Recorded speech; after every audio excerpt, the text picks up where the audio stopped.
आत्ता मी स्क्रोल करताना एक व्हिडिओ पाहिला. त्यामध्ये असे हातात चप्पल, जोडे घेऊन एक सभा येते आणि त्याच्यात घोषणा काय आहेत की अ, आरक्षण का विरोध करने वालों को गोली मारो सालो. नहीं नहीं सॉरी, आरक्षण का विरोध करने वालों को जूते मारो सालो. तर हा व्हिडिओ कुठला आहे? आरक्षण उपवर्गीकरण जे आता आंदोलन सुरू आहे ना त्यामधला. तुम्ही बघा, एकदा व्हिडिओ बघा. आरक्षण को विरोध करने वालों को, भारत को विरोध करने वालों को, भारत समाज को विकास को विरोध करने वालों को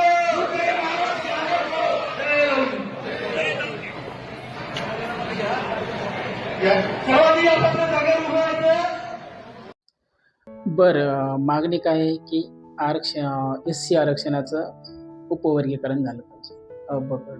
अ ब ड ई वगैरे वगैरे. की आणि का झालं पाहिजे?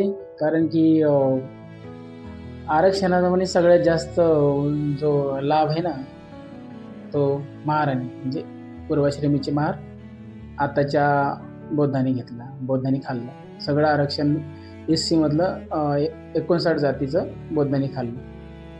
त्याच्यासाठी आंदोलन सुरू आहे. खूप जे समर्थनात काही लोक चाललेले आहेत तर ते त्यांनी विरोध कोणाला करायला पाहिजे? जो आता SC प्रवर्ग आहे त्याच्यामध्ये 59 जाती. तर मग 59 जातीमधील काही जातीची म्हणजे काही म्हणल्यापेक्षा प्रामुख्याने मी तर म्हणतो मातंगाची मागणी की बाबा आमचं आरक्षण महाराणी पळवलं किंवा बुद्धांनी पळवलं, पूर्वाश्रमीचे आत्ताचे बुद्ध यांनी खाल्लं आणि आम्हाला आमच्या वाट्याला काहीच नाही. आम्ही पण याच्यात विचार केला बदर समाज त्यांनी काय दिलेले काहीच पता नाही आहे, त्याचा अहवाल नाही माहिती की कसं वर्गीकरण करणार.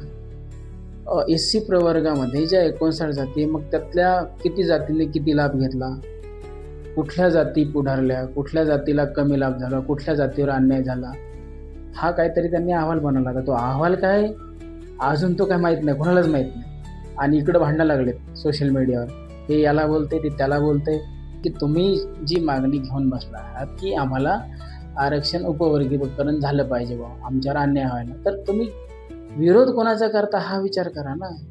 आपल्याच बांधवाचा विरोध करते तुम्ही. SC मधल्या जे 59 जाती तर तुम्ही त्यांचाच विरोध करता. तुम्ही सरकारला प्रश्न विचारा ना.